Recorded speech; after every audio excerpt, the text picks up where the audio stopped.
Namaste and welcome to this exciting episode of Sathology Debunking Mythology। Sathology के इस episode में आपका बहुत बहुत स्वागत है। तो दुबई की 7 दिन की यात्रा के बाद मैं वापस पहुंच गया इधर यूएस। इंडिया का ट्रिप मैंने इस बार कैंसिल किया क्योंकि वहाँ पे कोई मेरी कंफर्म्ड अपॉइंटमेंट नहीं थी, लेकिन कैंसिल किया उस बार।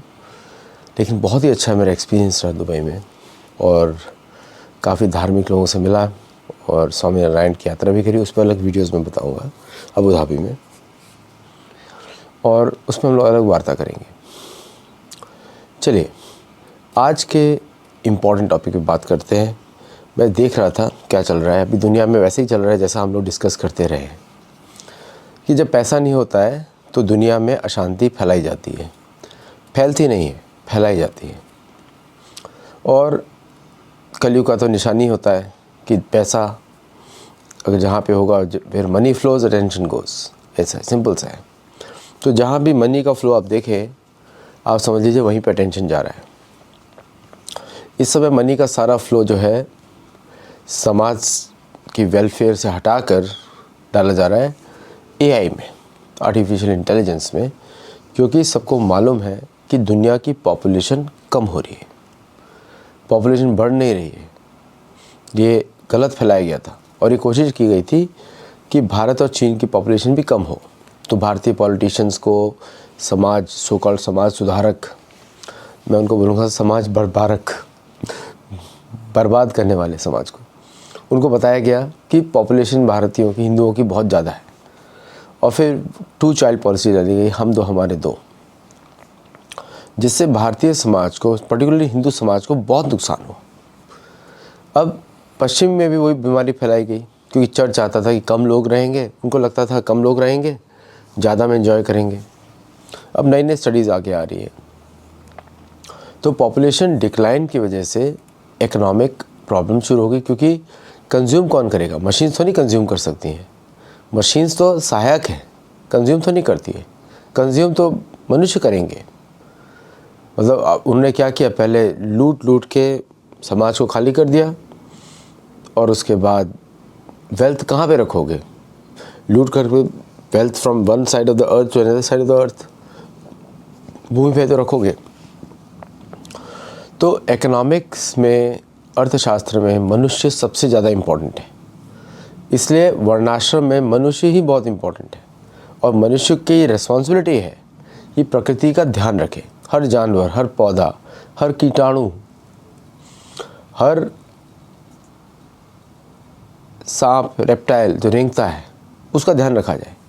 यही मनुष्य समाज है। करुणा, दया, तप, शौच। करुणा, दया, तप, शौच, ये 4 धर्म के पिलर हैं। अनेक शास्त्रों में अनेक 4 बार लिखा जाता है, बट एसेंशियली 4 थिंग्स आ जाती हैं। तो उसको इग्नोर किया गया, शौच को इग्नोर किया गया, तो बीमारी फैलती है। और मनुष्य जो होता है सबसे सेंसिटिव बॉडी होती है मनुष्य की। एडवांस बॉडी भी होती है, सेंसिटिव भी होती है। जैसे कोई महंगी कार होगी, तो महंगी कार में आप रेगुलर गैस या पेट्रोल नहीं डालेंगे, आप उसमें उत्तम क्वालिटी का डालेंगे। इस तरह मनुष्य का शरीर भी है। इसीलिए आयुर्वेद दिया गया। आयु सत्व बल आरोग्य सुख प्रीति विवर्धना, मीन्स कि आयु सत्व बल आरोग्य, उसके लिए रस्या स्निग्धा स्थिरा हृदय आहार सात्विक प्रिया। तो आयु, बल, हृदय, जो आयु बढ़ाने का, बल बढ़ाने का, उसके लिए सात्विक भोजन है। और सात्विक भोजन के द्वारा ही मनुष्य के शरीर की आयु बढ़ती है, क्योंकि उसके अंदर उसी प्रकार का भोजन जाना चाहिए।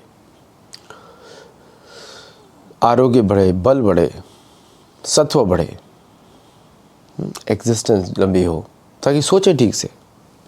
इसलिए आप देखेंगे कि हमारे जो ब्राह्मण वर्ण के लोग हैं, वो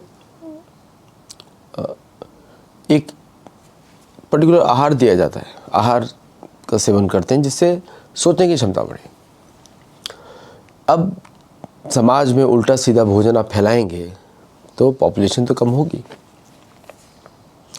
तमोगुण का भोजन, बीमारियां बढ़ती हैं, स्वच्छता चली जाती है ना। तो अब पॉपुलेशन डिक्रीज़ हो रही है, कंजम्पशन डिक्रीज़ हो रहा है। कंजम्पशन इकॉनमी ज़्यादा दिन तक नहीं चलती। तो और उसके बाद जो है स्पेंड बेस्ड इकॉनमी बोलते हैं ना, कंज्यूम करते रहो। रिजर्व करेंसी स्टेटस से क्या हुआ, कंजम्पशन बेस्ड इकॉनमी बढ़ गई, प्रोडक्टिविटी कम हो गई। अब पश्चिम में पॉपुलेशन डिक्रीज़ हो रही है, 1 यूरोप में 1 पहुंच गई है और अमेरिका में 1.5 हो गई है एंग्लो सैक्सन्स में। तो इसे सब चिल्ला रहे हैं कि जॉब कहाँ से, जॉब अभी कैसे जॉब्स कर सकते हैं, 50 साल की उम्र के बाद कहाँ जॉब करोगे आप, कौन सी क्रिएटिविटी चलने वाला है आपका। तो 40 साल तक आप एंजॉय करोगे, 45 साल तक एजुकेशन कंप्लीट करोगे, उसके बाद 45 से 50 के लिए काम करने की कोशिश करोगे, कैसे चलेगा, है ना। दूसरी कंट्रीज़ में जब रिटायर होते हैं अमेरिकन काम करना शुरू करते हैं, ये बात को एलन मस्क नहीं बोल रहे हैं, है ना। यू उल्टा उधर खुद का भी करियर देख लें कि 30 साल की उम्र तक उन्होंने क्या क्या कर लिया था एजुकेशन कंप्लीट करने के बाद, दे हिमसेल्फ डज इट। लेकिन इस पे कोई बात नहीं कर रहा है। तो जब पैसा सिकुड़ता है रिजर्व करेंसी का, तो उसका असर किस पे पड़ता है, दुनिया पे पड़ता है, जो आपको प्रोवाइड करिए goods for enjoyment, for consumption. जैसे मैक्सिको, जो अमेरिका मैक्सिको का ट्रेड है $500 बिलियन का, that is one sided in the favour of Americans. वो मैक्सिको कुछ नहीं मिल रहा है वहाँ से, it is totally in favour of Americans. क्यों, ऐसा क्यों है? बिकॉज जो भी वो गुड्स देते हैं उसको फिनिश करके वापस इंपोर्ट करते हैं। तो Mexicans they what they receive, nothing. They receive remnants of pay which is low from Americans. वो पैसा ड्राई हो रहा है। तो मैक्सिको का मेन एक्सपोर्ट क्या है? मैक्सिको का मेन एक्सपोर्ट, जिसमें lot of people are engage, not all, Mexico में बहुत सारे, some people are engage, but that is a major source of income, drug. Mexico ज़्यादा बनाता नहीं है, मैक्सिको बनाता है फेंटेनिल, लेकिन वो आता है चाइना से और अमेरिकन को ज़रूरत पड़ती है। कंजम्पशन कौन करता है? अमेरिका। अब वो ट्रेड अफेक्ट होना शुरू हुआ है ड्रग कार्टल्स का, तो राइट्स होने शुरू हो गए।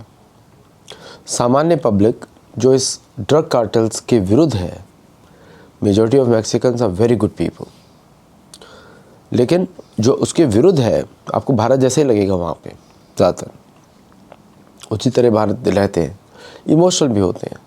तो वहाँ पे तो असली गवर्नमेंट है, अमेरिका में पुलिस स्टेट है, वहाँ पे असली गवर्नमेंट है, तो लोग सड़क पे आ गए। क्योंकि जो प्रेसिडेंट है, ऐसा ये अक्यूज़ करते हैं, ड्रग कार्टेल्स की प्रेसिडेंट है, वो उनको संरक्षण देती है। उसने खुद ही बोला drug cartels also have human rights, खुद ही के शब्द है उसके। अब उसने ऑर्डर कर दिया एक ड्रग कार्टेल को मरवाने का उरुआपान में, जो कि मिचोकान स्टेट में है। उरुआपान में गया था पिछली बार, आपने देखा होगा, मेरा पाँचज़ोरों के वीडियोस देखे थे आपने, जहाँ के पाँचज़ोरों में जाके जो मैंने बताया था कि किस तरह वहाँ पर भी पंच तत्वों की पूजा हो रही है पाँचज़ोरो लेक में। उसका नाम ही है पाँचज़ोरो, मतलब पिता का लेक, पिता का तालाब।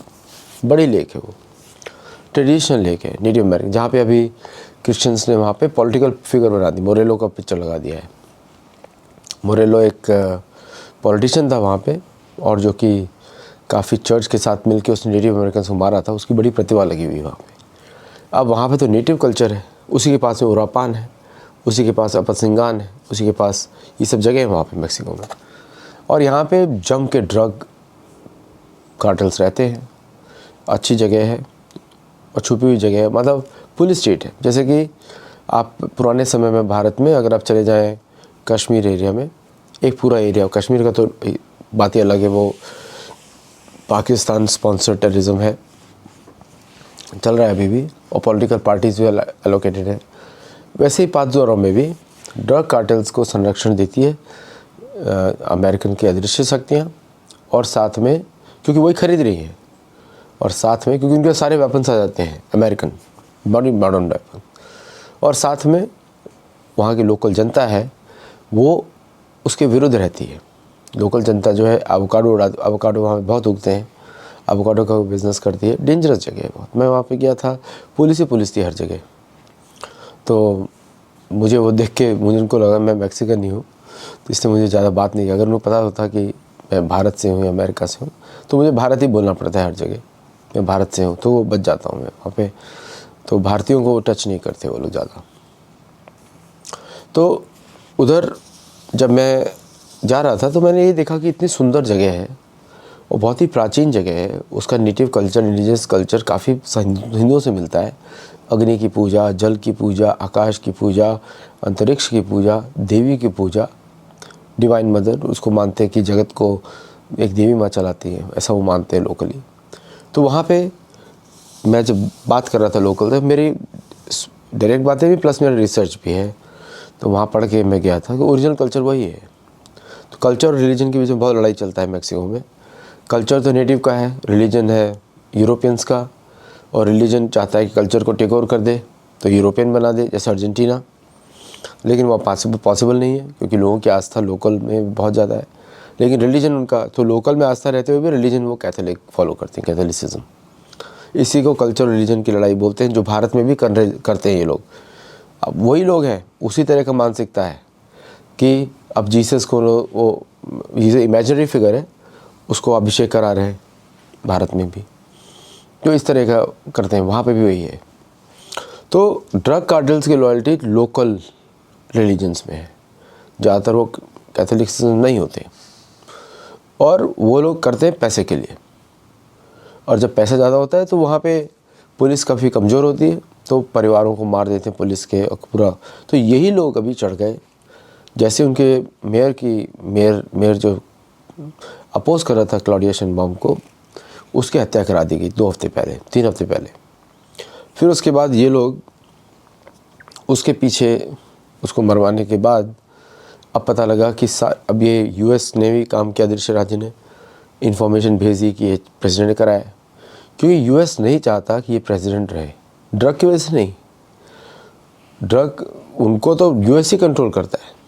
आप देखो कितनी सारी मूवीज़ हैं जहाँ पे यूएस कितना क्लोजली काम करता है इन सब के साथ, बहुत क्लोजली। अब उसने आक्रमण करा दिया यूएस ने सारे जेन जी। आपको मालूम है जेन जी कैसे बनाए जाते हैं आजकल। जेन जी का ही पॉलिटिकल रिजीम चेंजिंग ऑपरेशन है, और वहाँ पे वो ऐसे प्रेसिडेंट डालना चाहता है जो यूएस के सुने, क्योंकि ये यूएस के नहीं सुन रही।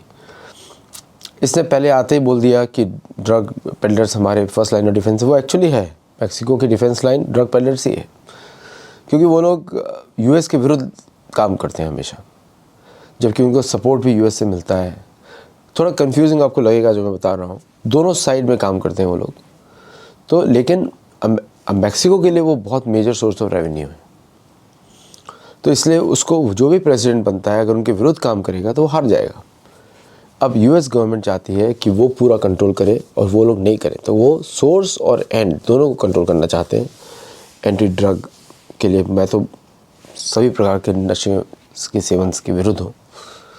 तो वो ये जो लड़ाई है पूरी, तो प्रेसिडेंट पे जेन जी का अटैक होता है, opposing the drug cartel violence. Drug cartel violence जो है वो दोनों साइड से चलती है। कभी अदृश्य राज अमेरिका यूज़ करती है मैक्सिको को अनस्टेबल करने के लिए, इसीलिए, और कभी मैक्सिकन गवर्नमेंट करती है। तो दोनों को यूज़ करती है वो। लेकिन फिर भी ड्रग कार्टेल्स का जो इन्फ्लुएंस है मैक्सिकन गवर्नमेंट बहुत ज़्यादा रहता है, क्योंकि उनके लिए मेन सोर्स ऑफ रेवेन्यू है। और यूएस जो है मेन बायर है, ऑब्वियसली बायर का ज़्यादा इन्फ्लुएंस रहेगा, तो उसको कंट्रोल करने की कोशिश की जाती है। इतना बस कंट्रोल करना है, हटाना नहीं है। हटा देंगे तो अमेरिकी पॉपुलेशन जो है रिवोल्ट कर जाएगी, है ना। उनको उसकी आदत है, तो कहीं और से मंगाएंगे, कभी कनाडा से मंगाएंगे, कभी और से मंगाएंगे। तो ये पूरा इंसिडेंट है। तो पूरा अटैक कर दिया उन्होंने प्रेसिडेंशियल पैलेस पे जेन जी प्रोटेस्टर्स ने, और पुलिस के साथ भी मारपीट करी, पुलिस ने भी गोलियां चलाई। तो पूरी तरीके से मैक्सिको जो है इस समय बर्न कर रहा है। इधर अमरीकी जो है, जो सेटलर्स डिसेंडेंट है, उन्होंने ट्रम्प के विरुद्ध एक युद्ध छेड़ दिया है कि वो अमरीकियों का ध्यान नहीं कर रहा। अमरीकी मतलब वाइट पीपल, सेटलर पीपल, उनका ध्यान नहीं रख रहा है। करीब 9 लाख जॉब्स वाइट अमेरिकन की गई है, और बाकी कलर्ड लोग, मतलब कि ब्लैक, ब्राउन, जो भी दूसरे जो वाइट नहीं है, उनको जॉब्स दी गई हैं उनके बदले में। उसका एक रीज़न है अमेरिकन टैक्स लॉस, और जिस तरह डिमांड्स की जाती हैं बाय द जो मतलब वाइट और कलरलेस लोगों के द्वारा, सेटलर डिसेंडेंट्स के द्वारा, कि उनको जॉब्स दी जाए, लेकिन स्किल्स नहीं है। इसके बारे में ट्रम्प ने भी बोला, स्किल्स नहीं है। आप प्लम्बिंग कर सकते हो, आप इलेक्ट्रीशियन कर सकते हो, वहाँ पे तो कोई भी ब्राउन लोग ज़्यादा लोग नहीं है। अब वहाँ पे भी घुस गए हैं मैक्सिकन्स, हिस्पैनिक क्राउड, वो तो ज़्यादा जॉब्स नहीं है, वो ज़्यादा ही जॉब्स हैं, लेकिन वाइट कॉलर जॉब्स में उनका दबदबा इतना नहीं है, क्योंकि वहाँ पे स्ट्रेंथ दूसरी तरह की चाहिए। मैंने देखा है कि बहुत जगह टाइटुलर ज़रूरत नहीं है, फिर भी एक सफ़ेद आदमी को डाल दिया जाता है to manage the rest of the people. और वहाँ पे क्या होता है, इवेंचुअली इवेंचुअली जो स्किल्स है टेक ओवर, तो वो एक पपेट बन जाता है व्यक्ति। उसके बाद उसको कोई ज़रूरत नहीं होती है, लेकिन उस तरह की जॉब्स की ज़रूरत नहीं है, उसको निकालने की बात की जाती है बार बार, और इसमें वो जॉब्स खो बैठते हैं। प्रोजेक्ट मैनेजर्स, प्रोग्राम मैनेजर्स, आप टाइटल हेड बना देंगे, लेकिन नॉलेज इंडस्ट्री में जिसका स्किल्स है दैट इज़ मोर इम्पोर्टेंट, तो वो इवेंचुअली रिप्लेस कर देगा। ये नेचुरल सीक्वेंस है मेरिट का। सो इसमें किसी का दोष नहीं है, क्योंकि HR कंपनीज़ में बड़ा HR जो फंक्शंस होते हैं they are very clear, they are non discriminatory, और वो उसी को हटाते हैं जिसकी ज़रूरत नहीं है। डिसीजन कौन लेता है? सफ़ेद लोग, क्योंकि वही टॉप पे है मोस्ट ऑफ द कंपनीज़ में। अब जहाँ जहाँ पे ब्राउन और ब्लैक इंडियंस ऊपर आ गए हैं कहीं पे हिस्पैनिक ऊपर आ गए हैं, कहीं पर बाकी कलर्ड ब्लैक लोग ऊपर आ गए हैं, उनसे इन सबको प्रॉब्लम है, क्योंकि वो लोग जो है वो एक सर्टेन माइंडसेट पे काम करते हैं। उनको डर लगता है कि अगर वो ऊपर आ गए, अगर वो उन्होंने वाइट्स को अकोमोडेट नहीं किया, then whites will take over. Whites को अकोमोडेट नहीं किया तो वाइट्स विल टेक ओवर, मतलब उनको हटा दिया जाएगा। तो पूरा का पूरा स्टाफ ही बदल देते हैं। तो अब कंपनीज़ में अब क्योंकि डर रहता है लॉ सूट्स का, वो सफ़ेद लोगों का लॉ सूट्स कर देंगे, ये कर देंगे, ओपनली लॉज दिखाएंगे, तो बाकी लोग उनको हटा देते हैं। तो ये इसकी वजह से रिक्रूटमेंट स्किल्स का भी एक रीज़न है, दूसरा लीगल कंप्लायंस का इश्यूज़ है, तीसरा रेसिज्म का इश्यूज़ है। तो इक्वल अपॉर्चुनिटी एम्प्लॉयर जब बोलते हैं किसी को, EOE जैसे पॉलिसीज़ होती है, तो उसके बाद इन लोगों को जॉब्स नहीं मिलती हैं। तो मार्जरी MTG टेलर ग्रीन ने आज अक्यूज़ किया कि शायद प्रेसिडेंट उनके विरुद्ध काम कर रहे हैं, क्योंकि उसने एक बिल इशू किया कि H1B वीज़ाज़ को हटा दिया जाए। H1B वीज़ा जो था उसका मिसयूज़ किया गया है, मैं एग्री करता हूँ, लेकिन इतना भी नहीं मिसयूज़ किया गया। ज़रूरत है, मोस्टली जो अब्यूज़ किया गया वो अमेरिकन कंपनीज़ ने किया, क्योंकि उनको एक कंप्लायंट, एक कैप्टिव एम्प्लॉय बेस चाहिए था। कैप्टिव, उसमें रिफॉर्म नहीं किए। कैप्टिव में क्या हो गया, अब उस एम्प्लॉयर को उसी के साथ काम करना पड़ेगा unless they get a new job. तो इसलिए वो वीज़ा ज़्यादा आगे बढ़ा। That was the only way to recruit high quality people और sometimes entry level people also, क्योंकि वो स्किल्स भी नहीं थे। देखिए, generally in the software industry और knowledge industry, in the age group of 20 to 35 और 20 to sometimes 40 most productive population, उसके बाद age takes over unless the person is learning all the time. तो इसकी वजह से बहुत सारे H1B प्रोफेशनल्स में नए लोगों की ज़रूरत पड़ती है और वही हायर किया जाता है। अभी इंडस्ट्री के सेक्टर को ये लोग समझते नहीं हैं। सो इसलिए वो रिक्रूटमेंट बिकेम हाई, और इसकी वजह से आज जो है अमेरिकी जो सेटलर पॉपुलेशन है, सेटलर मतलब कि जो European descendant, original population native American है, जिनके से आज मैं मिला मैं, तो वो लोग अचानक ऊपर आ जाते हैं। एंड देन अब पूरा पोजीशन चल रहा है। आज सारे दिन प्रोटेस्ट चलते रहे H1B के विरोध, इसके विरोध, और ये सारे प्रोटेस्ट करते हैं कौन? ये आपके करते हैं जो प्रोटेस्ट जो हो रहे हैं, जो सारे जो प्रोटेस्ट करते हैं वो सेटलर्स करते हैं, जिनको जॉब्स ले ऑफ कर दिया गया और जिनके पास कांग्रेशनल एक्सेस है, बाकियों के पास नहीं है। तो क्या अमेरिका हटा सकता है वीज़ा? कभी भी बंद कर सकते हैं, उनकी मर्जी है। करना चाहते हैं तो कर दें, लेकिन what happens to all the other industries? क्या इंडस्ट्रीज़ को एक्सेप्ट कर पाएंगे? Thousands of people are working, क्या कंपनी सब बंद हो जाएंगी? एक दिन में स्किल्स ट्रांसफ़र होंगे? हो ही नहीं सकते transfer, because the age group which is looking for job is different than age group which is performing the job. और जो परफॉर्म कर रहा है ऑलरेडी उसको आप कैसे रिप्लेस कर सकते हैं, उसमें टाइम लगता है। क्या स्किल्स वो तुरंत लर्न करने की नहीं, ज़रूरत ही नहीं कोडिंग की, वो एआई के बेस हो रहा है। एआई के most of the support functions are move to AI. तो ये सब इश्यूज़ हैं और इस पे पूरा अमेरिका आज यूएसए को ही कोस रहा है, सेटलर्स। अब वो चाहते हैं कि सिर्फ वाइट ओनली कंट्री बनाई जाए। Again same old racism thing आ गया। उसमें क्या होगा, वहाँ पे फिर आपने पहले भी वाइट ओनली थी, फिर आपने क्या किया, इंपोर्ट किए सब, क्योंकि आप खुद काम करना नहीं चाहते, राइट। लेकिन अब वो कर नहीं सकते because the currency status is gone. कैसे पे करेंगे?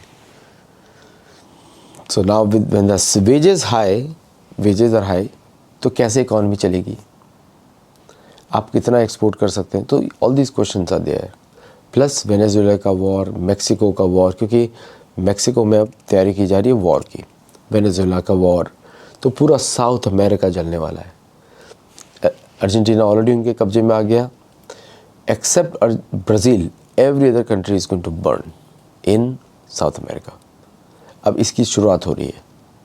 तो it will be like a new war जो चल रहा था पहले, और सोचा जा रहा है कि इस एक्सपेंडिचर से अमेरिकन इंडस्ट्री चलेगी, डिफेंस इंडस्ट्री चलेगी। लेकिन डिफेंस इंडस्ट्री में कितने लोग एम्प्लॉय होते हैं? So that's a matter. तो वो सोच रहे हैं कि हर जगह एम्यूनिशन फैक्ट्री खोल देंगे, चलेगा नहीं, क्योंकि जब मेटल्स जो चाहिए वो दूसरे कंट्री से आते हैं, अमेरिका से नहीं आते। So a big struggle is beginning, और इसमें आपको दिखेगा बहुत सारा आउटकम्स चेंजिंग फॉर अमेरिका। और अमेरिका का भी जो इन्वॉल्वमेंट है दूसरी कंट्रीज़ में, जैसे इंडिया में, उसमें मैं अलग प्रोग्राम बनाऊंगा जो हो रहा है साउथ से ईस्ट से भारत को कवर करने का। That will be answered in that programme. देखते रहिए, मेंबर्स बनिए, हमारे गुरुकुल में जुड़िए मंडे, वेडनेसडे, फ्राइडे, और हमारे कंटेंट का आनंद लीजिए। लोगों को शेयर भी करिए, चैनल के बारे में बताइए ताकि लोग हमारे से जुड़ें। नमस्ते एंड जय जगन्नाथ। Thank you.